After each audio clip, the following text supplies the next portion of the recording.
दुआ जब घर वापस आती है तो उसके चेहरे पर गुस्सा और बेचैनी दोनों साफ नजर आ रहे होते हैं। जैसे ही वो ड्राइंग रूम में दाखिल होती है, फौरन अपनी मां नदरात से पूछती है कि वो आदमी कौन था जो उनके साथ घर तक आया, और नदरात बड़ी सादगी से जवाब देती हैं कि वो तवक्कीर है, एक शरीफ और मददगार लड़का जो रास्ते में मिला और सामान उठाकर घर तक छोड़ गया। लेकिन दुआ के दिल में उसके लिए अजीब सी बेचैनी होती है। उसे तवक्कीर बिल्कुल भी वैसा शरीफ नहीं लगता जैसा उसकी मां समझ रही होती है। दूसरी तरफ तवक्कीर घर से निकलकर एक कोने में खड़ा फोन पर किसी से धीमी आवाज में बात कर रहा होता है, जहां वो इत्मीनान से कहता है कि घर तक एंट्री हो चुकी है और अब अगला कदम एतमाद हासिल करना और फिर रिश्ता डालना है। जबकि वो ये भी मानता है कि दुआ को संभालना आसान नहीं होगा, लेकिन इसका लहजा जाहिर करता है कि वो अपनी चाल चल चुका है। इधर अहद अपने कमरे में बैठा दुआ की वीडियो देख रहा होता है और इसके चेहरे पर हल्की सी मुस्कुराहट आ जाती है। वो सोचता है कि दुआ पागल जरूर है, लेकिन गलत नहीं, और पहली बार इसके दिल में दुआ के लिए नरम जज्बात पैदा होते हैं। किचन में नूर बहार और नदरात तवक्कीर की तारीफ कर रही होती हैं कि आजकल के जमाने में इतने तमीजदार लोग कहाँ मिलते हैं, लेकिन दुआ उनकी बात सुनकर फौरन रद्दामल देती है और कहती है कि बगैर जाने किसी पर उतना भरोसा करना ठीक नहीं।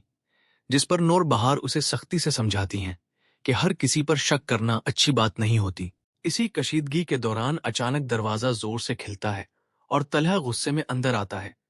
उसका चेहरा देखकर सब घबरा जाते हैं और वो सीधा अहद का नाम लेता है।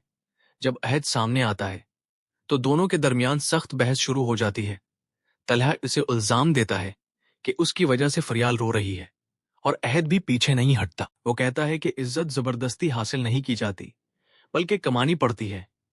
ये सब कुछ तवकीर दूर से छुप कर देख रहा होता है और उसके चेहरे पर हल्की सी मुस्कुराहट होती है, जैसे ये झगड़ा उसके मंसूबे का हिस्सा हो। रात को दुआ अपनी मां से फिर तवकीर के बारे में बात करती है और कहती है कि उसे इस पर बिल्कुल भरोसा नहीं, लेकिन नदरात उसे गलत फहमी करार देती है, जिस पर दुआ दुख से कहती है कि वो सिर्फ अपनी मां को बचाना चाहती है। अगले दिन तवक्कीर दोबारा घर आता है। इस बार इसका अंदाज और भी ज्यादा शरीफ और मोहतात होता है।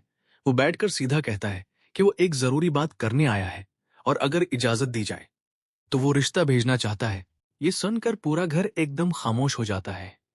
नूर बहार सोच में पड़ जाती हैं, नदरात हैरान रह जाती हैं और दुआ के चेहरे पर सदमा छा जाता है, क्योंकि उसे महसूस होता है कि ये सब इत्तेफाक नहीं बल्कि किसी बड़ी साजिश का हिस्सा है। और तवक्कीर की आंखों में छुपी हुई मुस्कुराहट इस बात का सबूत देती है कि कहानी अब एक नए और खतरनाक मोड़ पर आ चुकी है, जहां हर रिश्ते के पीछे कोई ना कोई छुपी हुई नियत जरूर है।